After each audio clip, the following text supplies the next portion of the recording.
Para ello vamos a iniciar primero con lo que es la articulación humeral, también denominada articulación escápulo-humeral o del hombro o del encuentro. Los términos correctos a utilizar en este caso van a ser articulación humeral y escápulo-humeral. La vamos a clasificar como una articulación sinovial de tipo esferoidal, por la característica que tienen sus superficies articulares y los movimientos que esta va a permitir. En cuanto a las superficies articulares, vamos a encontrarnos con la cavidad glenoidea, la cual se halla en el ángulo ventral de la escápula, también llamado ángulo articular, el cual es una cavidad móvil, amplia, y la cual, al igual que habíamos visto en generalidades de artrología, se encuentra cubierta por un cartílago articular. Y la otra superficie articular está representada por la cabeza humeral, la cual lo vamos a encontrar en la extremidad dorsal o epífisis dorsal del húmero en su porción caudal. También está recubierta esta superficie lisa por un cartílago articular.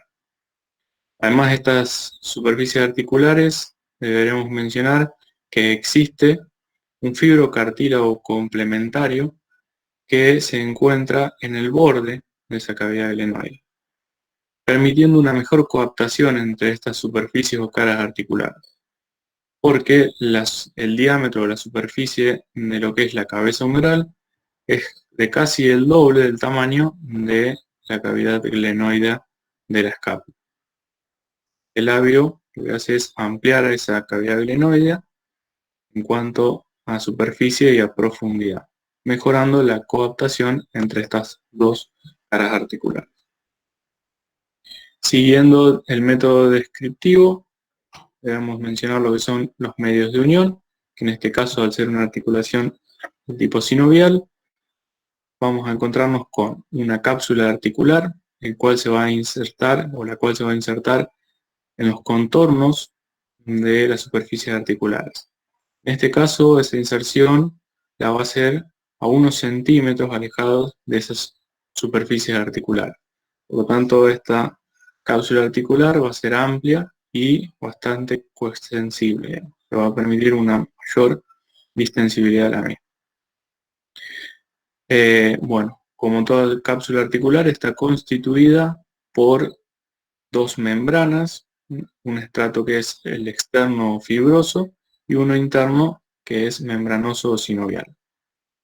Ese estrato externo presenta en su superficie craneal unos refuerzos que son los ligamentos glenohumeral, que en el caso del equino vienen a ser unos engrosamientos de la porción craneal del estrato fibroso de la cápsula articular, los cuales se extienden desde la tuberosidad supraglenoidea y va a ir a insertarse a través de dos inserciones en las porciones craneales, en el caso del equino, de los tubérculos mayor y menor del húmero.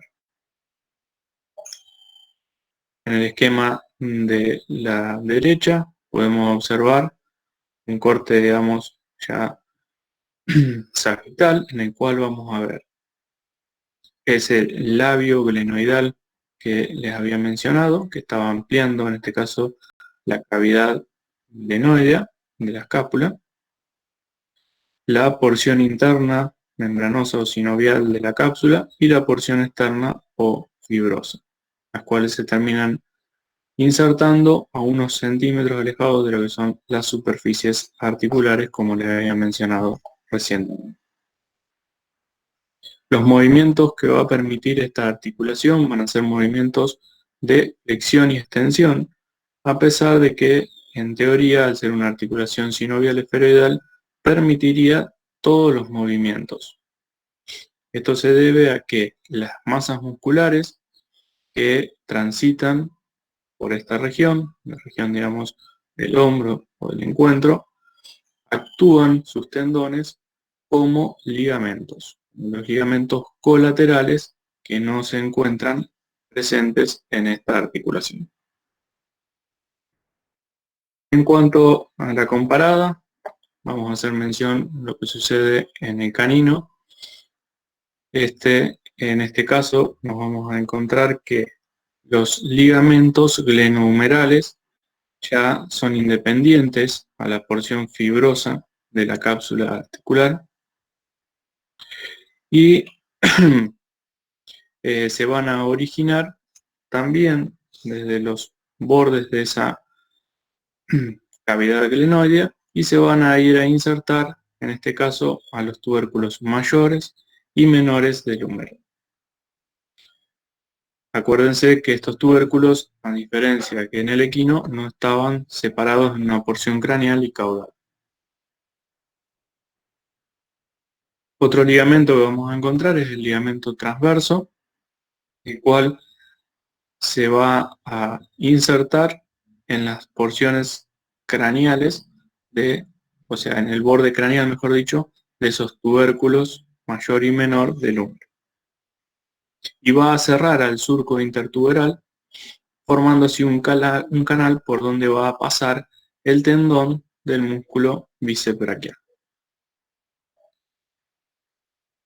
Y a esta articulación también tenemos que agregarle lo que es el ligamento coracohumeral, que en este caso, bueno, no hay un esquema que lo está representando, y que el cual se va a estar originando desde el acromión, más precisamente del proceso ganchoso, en el caso del canino, y se va a ir a insertar a el tubérculo mayor del húmero. Son los ligamentos, en el caso del canino, como comparada que vamos a llegar a encontrar. En el caso del esquema de abajo también vemos la cápsula articular y parte del estrato fibroso y el ligamento, digamos, glenohumeral lateral, el cual estaba el medial y el lateral, el cual ya están independientes o separados a la porción fibrosa. No sé si hay alguna duda o alguna pregunta de esta articulación o ya seguimos con la siguiente. Hasta ahora en el chat no hay nada, Dani. Bueno, seguimos avanzando. La otra articulación que vamos a encontrar más hacia ventral, en el miembro torácico, es la articulación cubital. Esta también es llamada articulación húmero-radiocubital o articulación del codo. Esta la vamos a clasificar como una articulación sinovial, condilar o en algunos casos la vamos a encontrar como troclear. Hablamos de condilar porque una de las superficies articulares estaba representada por lo que es el cóndilo, la extremidad distal del húmero, en el cual vamos a encontrarnos en medial con lo que es la tróclea y en lateral lo que es el capítulo del húmero. Las otras superficies van a estar representadas por lo que es la fosa o fobia, mejor dicho, de la cabeza del radio y por la incisura troclear de la ulna. Todas están recubiertas, recuerden, por cartílago articular, que son articulaciones sinoviales. Los medios de unión, en este caso, también van a ser la cápsula articular, el cual se va a estar insertando en el contorno de las caras articulares mencionadas recientemente, y vamos a encontrarnos con refuerzos, tanto en craneal como en caudal. En craneal hay un refuerzo oblicuo que viene desde lateral hacia medial, desde lateral de lo que es la epífisis distal del húmero hacia medial de la superficie craneal de la extremidad proximal del radio. Este es un refuerzo de la porción fibrosa, al igual que ocurría con los ligamentos glenohumerales en la articulación humeral. Y uno que encontramos en caudal, el cual se extiende desde la fosa del olecranon hacia el borde craneal del olecranon. También refuerzo del estrato fibroso de esta cápsula. En este caso también nos vamos a encontrar con lo que es una evaginación de esa cápsula articular que se denomina fondo de saco, el cual está ocupando la fosa olecraniana o fosa del olecrano. En este caso se va a interponer entre esa fosa y el paso de los tendones de la región del codo. Vamos a encontrarnos con ligamentos colaterales, en este caso verdaderos ligamentos colaterales, los cuales vamos a tener un ligamento cubital colateral medial y un ligamento cubital colateral lateral. El ligamento cubital colateral lateral es sencillo, es simple, se origina desde una depresión del epicóndilo lateral del húmero y se va a insertar en la tuberosidad ligamentosa que encontrábamos en lateral del extremo proximal del radio. En el equino, en el caso del ligamento cubital colateral medial, está constituido por dos porciones. Una porción corta, más profunda, y una porción más larga. Las dos se originan desde una eminencia que encontramos en el epicóndilo medial del húmero y se van a ir a insertar la porción más corta en la tuberosidad que estaba en este caso en medial de la extremidad proximal del radio y la porción más larga se va a insertar ya a nivel de lo que es el espacio interóseo en el borde medial del radio o un poco hacia distal de ese espacio interóseo del antebrazo. Solamente esta porción larga o superficial la encontramos en el equino y es un vestigio de un músculo que sí encontramos en el resto de las especies, que es el músculo pronador redondo. En este caso, los movimientos que va a permitir esta articulación, al ser una articulación sinovial condilar, flexión y extensión y ligeros o pequeños movimientos de lateralidad. En cuanto a la comparada, los puntos que podemos marcar o mencionar en este caso van a ser que a los medios de unión, bueno, los ligamentos colaterales, no solamente se van a ir a insertar a nivel, digamos, del radio, sino que también lo van a hacer en la ulna, tanto el medial como el lateral. Y tenemos un ligamento anular del radio, el cual se extiende desde una de las superficies articulares, que va a ser la circunferencia articular del radio, rodeando así todo el extremo proximal del radio hasta el lado opuesto de la circunferencia articular del radio. Ese es el ligamento anular. Y el otro ligamento que debemos mencionar en el caso del canino es el ligamento del olecrano, el cual es el ligamento de tejido elástico y va a ir, en este caso de forma independiente, desde lo que es la fosa del olecrano hasta el borde craneal del olecrano o incluso hasta la apófisis ancónica. Esto va a reforzar esta articulación y es un punto a tener en cuenta para una de las patologías que padecen los caninos, como es la luxación del codo. Eso es todo en cuanto a la articulación cubital. No sé si quedó alguna duda o avanzamos con la siguiente. No, Dani, no hay preguntas en el chat. Buenísimo. Bien, la otra articulación que vamos a encontrar más hacia ventral o distal, tenemos la articulación radioulnar o radiocubital. La articulación radioulnar la vamos a dividir en una proximal y en una distal. En el caso del equino, la articulación radioulnar proximal la vamos a clasificar en una articulación sinovial planiforme, en el cual sus superficies articulares van a estar representadas por una circunferencia articular del radio que presenta dos superficies rugosas separadas por una escotadura y una incisura radial de la ulna que presentaba la superficie opuesta.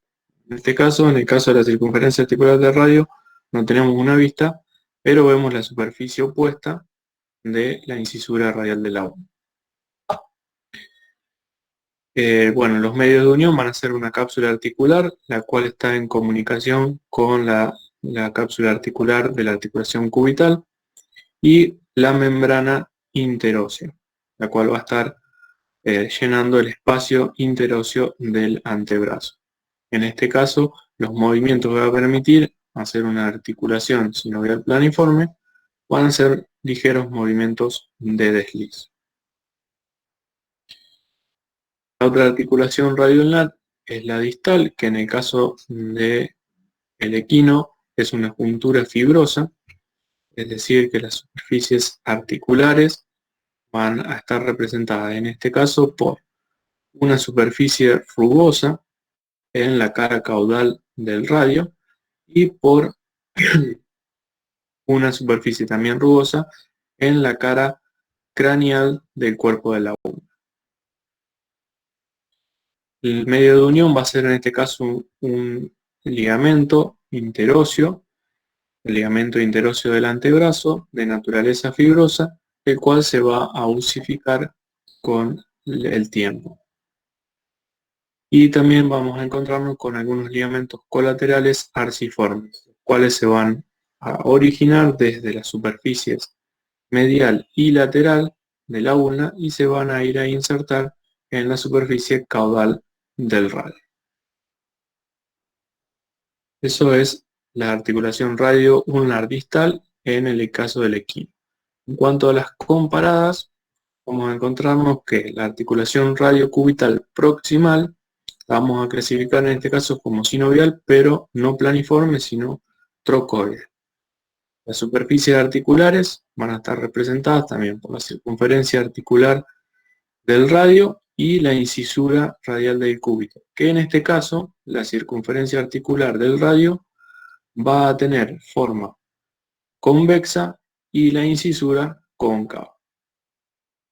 El medio de unión va a ser la cápsula articular, que es una articulación sinovial, y tenemos el ligamento anular del radio, el cual habíamos mencionado anteriormente en la articulación cubital, que también colabora en esta articulación, y la membrana interósea que encontramos en este caso en el espacio interóseo, que es un único espacio interóseo amplio a nivel del cuerpo. A diferencia que en el equino, que encontramos un solo espacio interóseo en la parte proximal. Los movimientos que va a permitir van a ser pronación y supinación. En cuanto a la articulación radiocubital distal, vamos a clasificarla también como una articulación sinovial tipo trocoide, en donde las superficies articulares van a estar representadas, en este caso, por la circunferencia articular, pero del cúbito, y la incisura ulnar del radio. Los medios de unión van a ser la cápsula articular, la membrana interósea y un ligamento que es el ligamento radiocubital, el cual van a ser fibras que van a unir las extremidades distales de lo que es la tróquea del radio y la apófisis estiloides del cúbito o ulna. Y también los movimientos que vamos a encontrar en esta articulación son los de pronación y supinación. ¿Qué quieren decir estos movimientos? Son movimientos de rotación, en el cual la pronación va a ser cuando el miembro, en este caso la mano, digamos, se encuentre con el dorso mirando hacia el cráneo, al craneal o hacia adelante. Y la supinación va a ser cuando el dedo 1 va a girar hacia el lateral y en este caso va a quedar mirando hacia craneal o hacia adelante lo que es la palma de ese miembro torácico, de la mano. Eso es pronación y supinación, la cual en el caso del canino está poco marcado, pero es más evidente en el felino.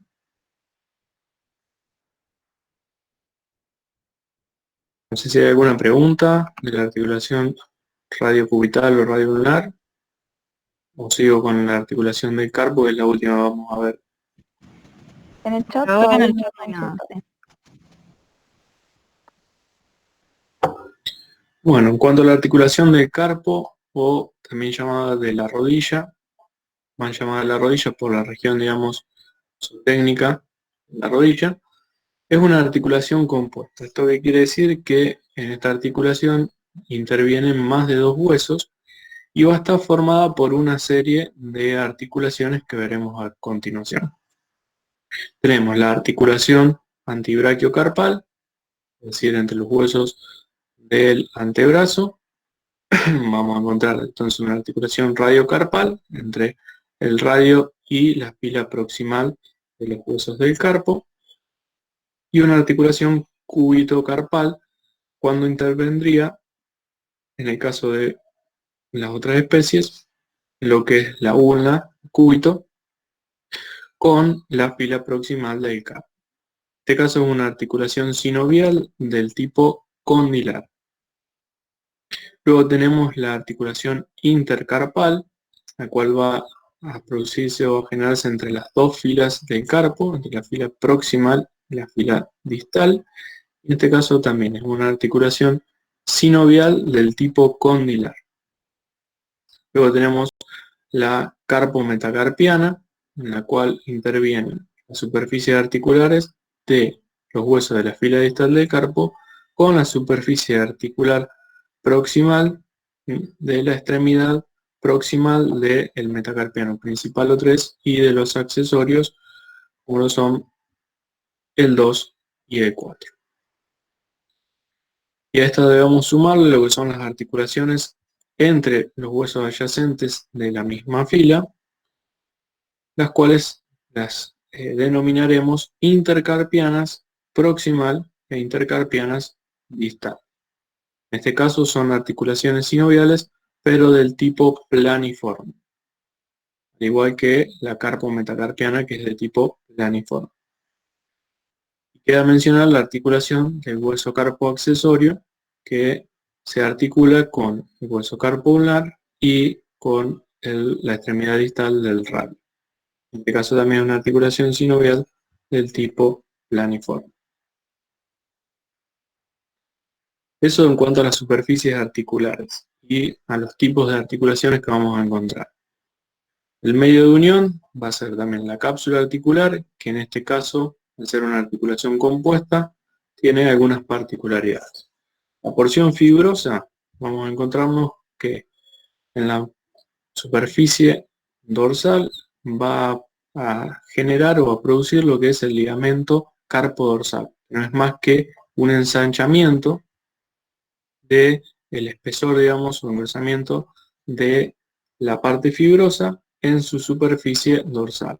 Esto va a permitir emparejar todas las irregularidades de la superficie dorsal del carpo y permitir así un desliz del paso de los tendones de la región dorsal del carpo.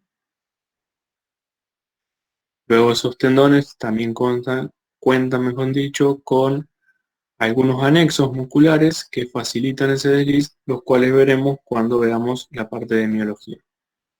Y a nivel palmar también vamos a encontrarnos con un engrosamiento de la porción fibrosa de esa cápsula articular, la cual vamos a denominar ligamento carpopalmar. En este caso también nivela todas esas irregularidades y va a formar lo que va a ser después el canal del carpo, su pared dorsal del canal del carpo. Esta cápsula articular, la porción fibrosa, se inserta en el contorno de las superficies articulares, extendiéndose desde la extremidad distal del radio hasta lo que es la extremidad proximal de los huesos metacarpianos. En este caso, esta porción es toda continua. En caso de la porción membranosa, vamos a poder observar que presenta unas divisiones a las cuales denominaremos sacos sinoviales. Vamos a encontrarnos con tres sacos sinoviales, uno proximal, el cual se denomina saco sinovial antibraquiocarpiano, uno medio, un poco menor tamaño que el proximal, el cual denominaremos intercarpiano, y luego tenemos uno más pequeño o distal, que es el carpo metacarpiano. Esto es importante de conocer porque en el caso de haber una patología a nivel de esta articulación, deberemos determinar cuál de estos sacos está afectado.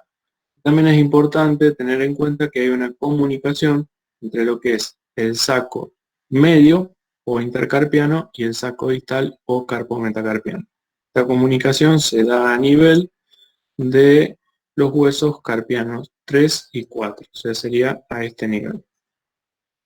La comunicación, lo que vamos a tener que considerar es que si vamos a hacer una medicación o extraer líquido para ver cómo se encuentra esta articulación, el líquido sinovial, solamente con ingresar a lo que es el saco sinovial medio o intercarpiano, ya estaremos evaluando también la carpometacarpiana o el saco sinovial distal.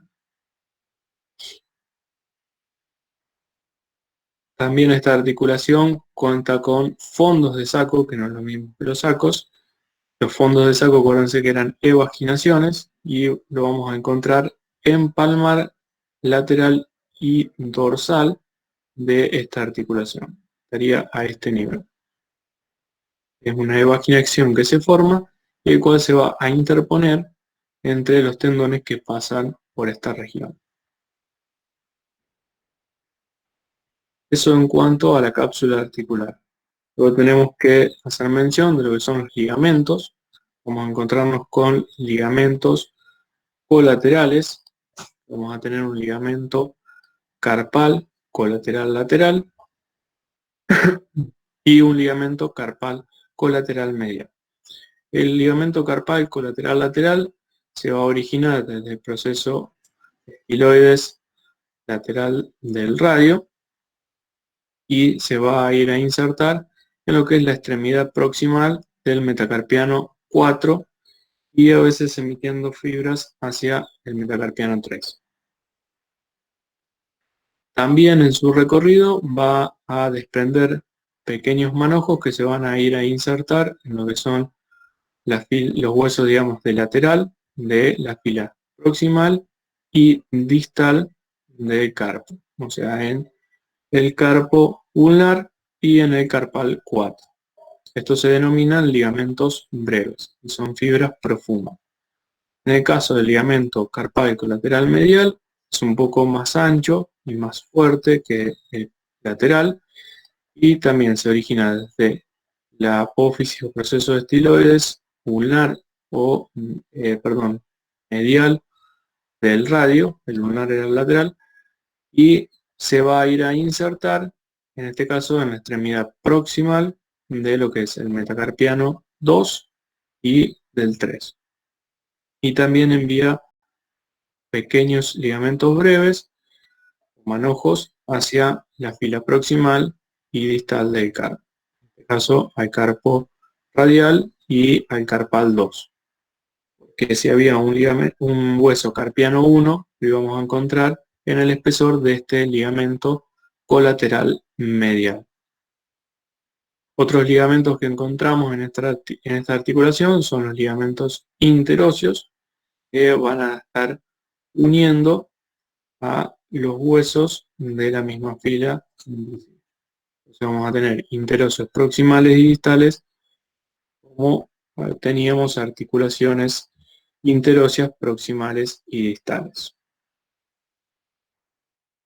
En dorsal lo vamos a encontrar con ligamentos dorsales, es decir, van a estar uniendo las superficies dorsales de los huesos que intervienen en esta articulación, y vamos a encontrarnos con los que unen dorsalmente a los huesos de la misma fila, y también tenemos a dos oblicuos que se van a extender desde la superficie dorsal del carpal 3 y se van a ir a insertar en dorsal del metacarpiano 3.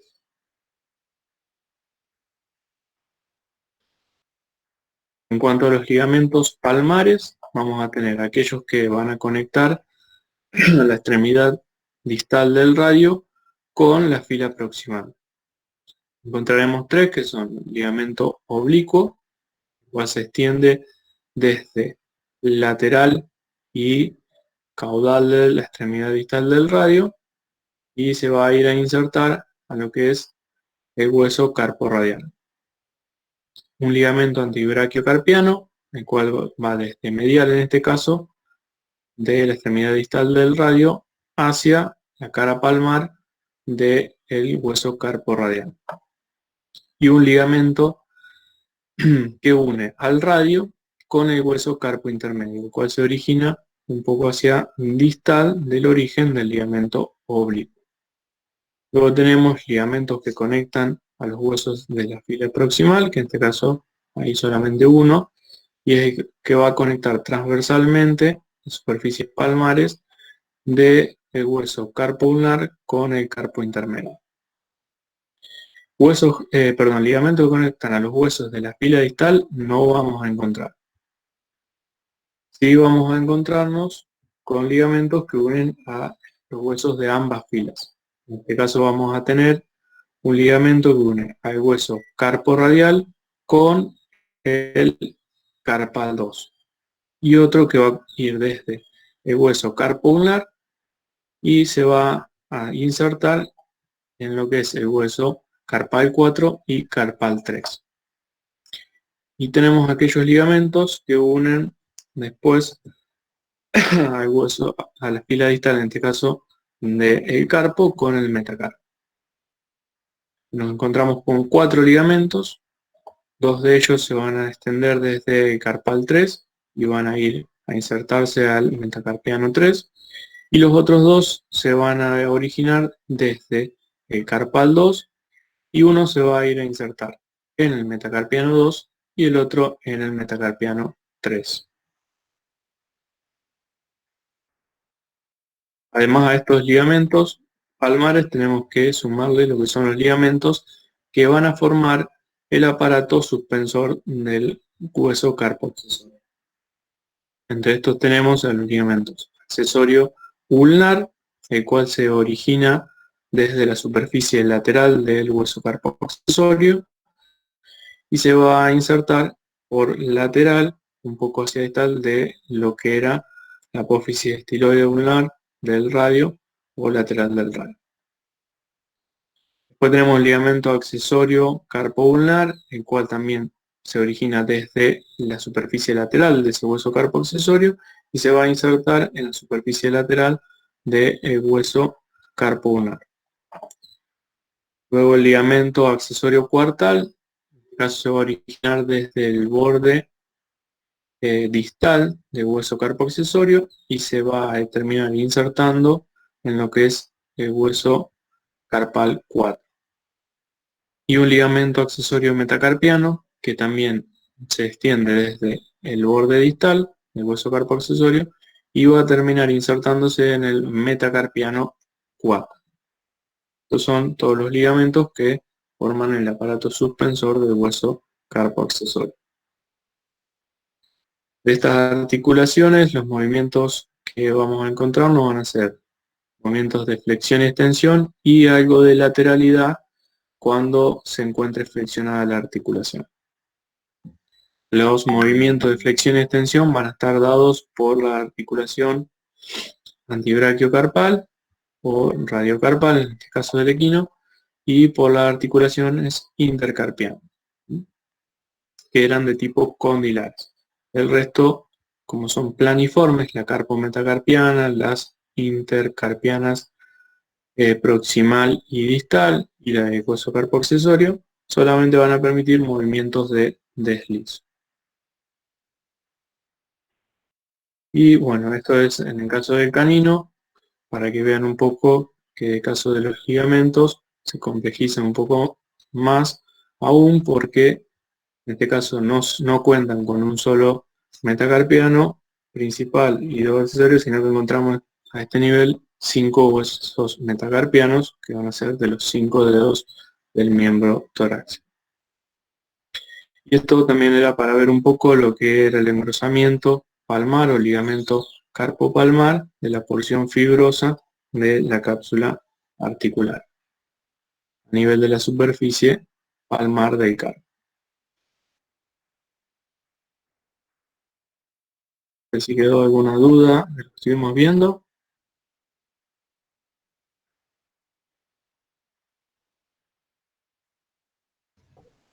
No, a mí no hicieron ninguna consulta.